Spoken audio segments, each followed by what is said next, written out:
Hello guys, Android স্টুডিওতে যদি new project create করার পরে এটা হচ্ছে রান না হয়ে যদি নাল পয়েন্টার এক্সেপশন দেখায় তাহলে কি করবেন সেটা আসুন দেখে নেই। আমরা আমাদের প্রজেক্টটা রান দেই। যদি আমরা আমাদের প্রজেক্টটা রান করি তাহলে দেখবেন যে এটা রান হয় না। এখানে লেখা আসে জাভা ডট ল্যাঙ্গুয়েজ ডট নাল পয়েন্টার এক্সেপশন। তো এটা একটা নিউ প্রজেক্ট, এখানে আমরা আসলে কোনো কিছুই করি নাই, নিউ একটা প্রজেক্ট জাস্ট ক্রিয়েট করছি, কিন্তু এটা হচ্ছে যে এমনিতেই রান হচ্ছে না, নিউ প্রজেক্টই রান হচ্ছে না। তো নিউ প্রজেক্ট যদি রান না হয় সেক্ষেত্রে আপনারা প্রথমে যেটা করবেন সেটা হচ্ছে যে আপনাদের যে গ্রেডলটা আছে ওইটা আপডেট করার চেষ্টা করবেন, অথবা আপনারা অ্যান্ড্রয়েড স্টুডিও যে ভার্সনটা ইউজ করেন সেটার সাথে কোন গ্রেডলটা ম্যাচ করবে ওইটা আপনারা ইন্টারনেট থেকে দেখে এরপরে এটা ডাউনলোড করার চেষ্টা করবেন। আর সাধারণত ইন্টারনেট স্পিড যদি ভালো হয় তাহলে অটোমেটিক্যালি এটা ডাউনলোড হয়, আর যদি অটোমেটিক্যালি ডাউনলোড না হয় সেক্ষেত্রে আপনারা যেটা করবেন, আপনারা ফাইলে আসবেন, ফাইল থেকে সেটিংসে যাবেন, এরপরে বিল্ড এক্সিকিউশন ডেপ্লয়মেন্ট, এরপরে বিল্ড টুলস, এরপরে গ্রেডল থেকে এই যে এখানে দেখেন ইউজ গ্রেডল ফ্রম। তো আপনারা ম্যানুয়ালি হচ্ছে যে স্পেসিফাইড লোকেশন, এটা ম্যানুয়ালিও আপনারা হচ্ছে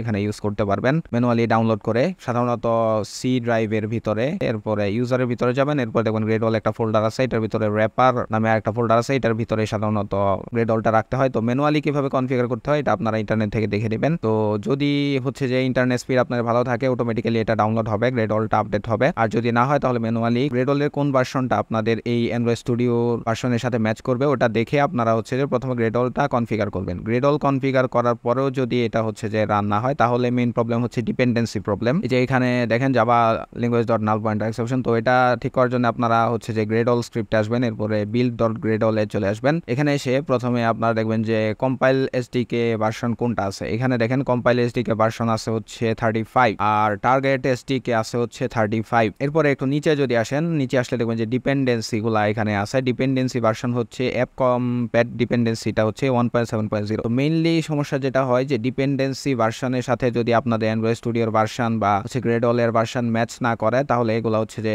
নিউ প্রজেক্টই রান হয় না। তো সেক্ষেত্রে আপনারা যেটা করবেন, আপনারা প্রথম হচ্ছে গ্রেডলটা ম্যাচ করা ট্রাই করবেন আপনাদের অ্যান্ড্রয়েড স্টুডিও ভার্সনের সাথে, যে গ্রেডলটা ম্যাচ করে ওটা কনফিগার করার পরে বিল্ড ডট গ্রেডলে চলে আসবেন। এরপরে কম্পাইল এসডিকে, এটা আমি হচ্ছে অ্যান্ড্রয়েড স্টুডিও চিপমুং ভার্সন যেটা 2021 এটা আমি ইউজ করছি। তো আমি এখানে দেখেন কম্পাইল এসডিকে ভার্সনটা হচ্ছে 35, একদম লেটেস্ট ভার্সন। তো ভার্সন যদি বেশি হয় সেক্ষেত্রে হচ্ছে যেগুলো রান করতে চায় না, তো আমি এটা ভার্সনটা কমিয়ে দিব। আমি চিপমুং ভার্সনে টার্গেট এসডিকে দিচ্ছি হচ্ছে 31, আমি কম্পাইল এসডিকে দিলাম 31, মানে ভার্সনটা কমায় দিলাম 31-এ নিয়ে আসলাম। এখন কথাটা হচ্ছে যে এরপরেও রান করবে না, এটা ডিপেন্ডেন্সিটা আপনাদের হচ্ছে ম্যাচ করাইতে হবে। তো আপনাদের অ্যান্ড্রয়েড স্টুডিওর যে ভার্সনটা আছে ওটা ডিপেন্ডেন্সি কোনগুলো আছে, ডিপেন্ডেন্সি ভার্সন কোনটা ম্যাচ করে ওটা আপনারা ইন্টারনেট থেকে দেখে নেবেন, দেখে হচ্ছে যে ডিপেন্ডেন্সিটা এখানে অ্যাড করা ট্রাই করবেন অথবা ভার্সন কমিয়ে ট্রাই করবেন। তবে সবথেকে ভালো হয় আপনাদের অ্যান্ড্রয়েড স্টুডিওর ভার্সনের সাথে কোন ডিপেন্ডেন্সিটা ম্যাচ করবে ওটা ইন্টারনেট থেকে দেখে আপনারা এখানে অ্যাড করেন। আর আমি আগে একটা প্রজেক্ট রান করে রাখছিলাম, আমার এই প্রজেক্টটা রান হয়। তো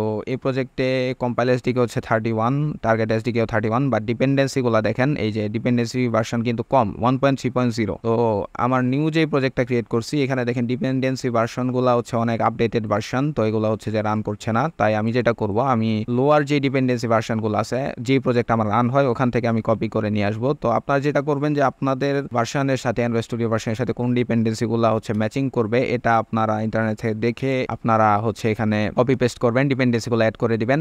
আর যারা চিপমুং ভার্সন 2021 ইউজ করছেন তারা এখান থেকে দেখতে পারেন, ভিডিওটা পজ করে আপনারা হচ্ছে যে ডিপেন্ডেন্সিগুলো ভার্সনগুলো চেঞ্জ করলেই হবে 1.3.0। আর হচ্ছে কম্পাইল এসডিকে বা টার্গেট এসডিকে হচ্ছে 31। এরপরে আমি সিঙ্ক নাও ক্লিক করব। তো সিঙ্ক হতে একটু টাইম লাগবে, তো এতক্ষণ রান হচ্ছিল না। এরপরে আমি যদি সিঙ্ক করার পরে রান অ্যাপে ক্লিক করি তাহলে দেখবেন যে এটা রান হওয়া শুরু করবে। তো এই যে দেখেন আমাদের প্রজেক্টটা রান হয়ে গেছে। এই যে দেখেন আমাদের প্রজেক্টের নাম হচ্ছে, একটা নাম দিয়েছিলাম, এটা হচ্ছে যে হ্যালো ওয়ার্ল্ড আছে, মেইন অ্যাক্টিভিটি, এই যে একটা টেক্সট ভিউ আছে, এটা হচ্ছে যে আমাদের প্রজেক্ট এখন রান হচ্ছে। তো মেইনলি নিউ প্রজেক্ট যদি আপনাদের রান না হয় সেক্ষেত্রে হচ্ছে যে আপনার ডিপেন্ডেন্সিটা চেঞ্জ করবেন, ডিপেন্ডেন্সির ভার্সনটা হচ্ছে ডাউনগ্রেড করবেন। আপডেট ভার্সনে হচ্ছে যে অনেক সময় ঝামেলা করে, তো ডিপেন্ডেন্সিগুলো কমায় রাখবেন। আর সব থেকে ভালো হয় যে ম্যাচিং করে ডিপেন্ডেন্সিটা বসাইলে সেক্ষেত্রে নিউ প্রজেক্টগুলো রান করবে আশা করি।